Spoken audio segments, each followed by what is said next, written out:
Hello ಅಣ್ಣ. ರಾಣಿ ಎವಳವ ಸಂದಾಗಿದ್ಯಾ? ಹ್ಞೂ ಅಣ್ಣ, ಏನು ಮಾತಾಡ್ತಿದ್ರಿ?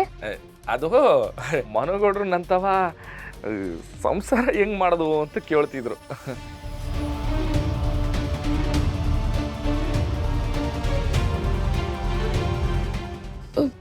ಹೆಂಗೆ ಇವಾಗ ಸಮಾಧಾನ ಮಾಡೋದು?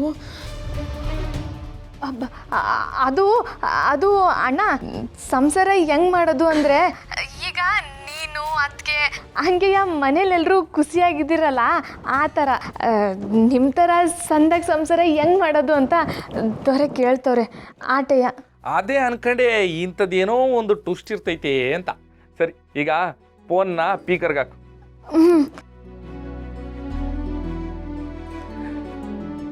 ಗೌಡ್ರೆ, ಈ ಸಂಸಾರ ಅನ್ನೋದೈತಲ್ಲ ದೊಡ್ಡ ವಿದ್ಯೆ ಏನಲ್ಲ. ನಮ್ಮ ಮನೆಯವ್ರನ್ನ ನಮ್ಮವ್ರನ್ನ ಬಂಗಾರದಂಗೆ ನೋಡ್ಕೊಳ್ಳೋದು. ಅವ್ರೇನಾದ್ರೂ ತೆಪ್ಪು ಮಾಡಿದ್ರೆ ಮಕ ಗಂಟಾಕಬಾರ್ದು, ಅವ್ರ ತವ ಮಾತು ಬಿಡಬಾರ್ದು, ಅವ್ರನ್ನ ಕ್ಷಮಿಸ್ಬಿಡ್ಬೇಕು.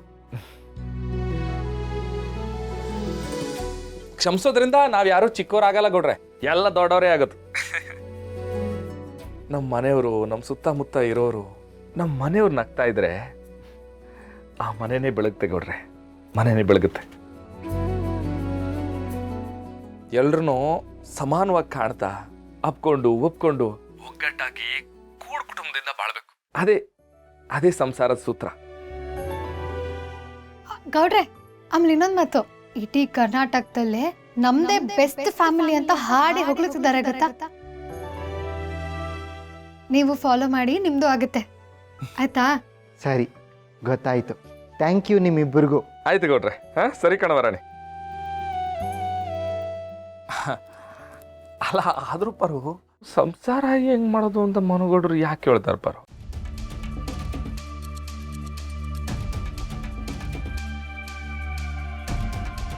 ನರಿಯ ಸೀರೆ ಕದ್ದ, ರಾಧೆಯ ಮನವ ಗೆದ್ದ, ಕಳ್ಳರ ಕಳ್ಳ ಕೃಷ್ಣನು ಬಂದ, ಮೋಹಕ ಮೋಡಿ ಮಾಡಿದ ಕೃಷ್ಣ ಮುರಾರಿ ಕೃಷ್ಣ.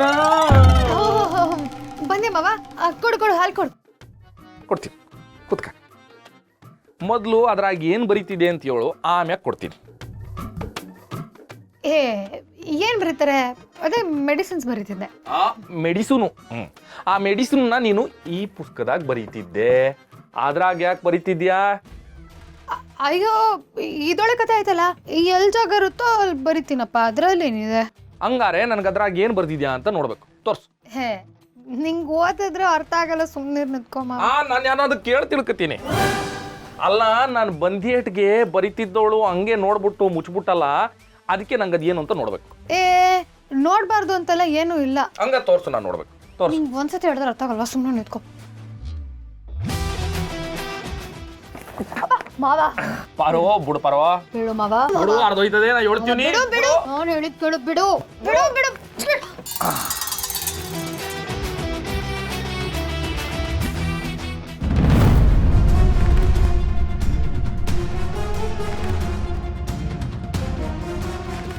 ಇದ್ರಾಗ ಏನ್ ಬರ್ದೈತ್ ಪಾರೋ?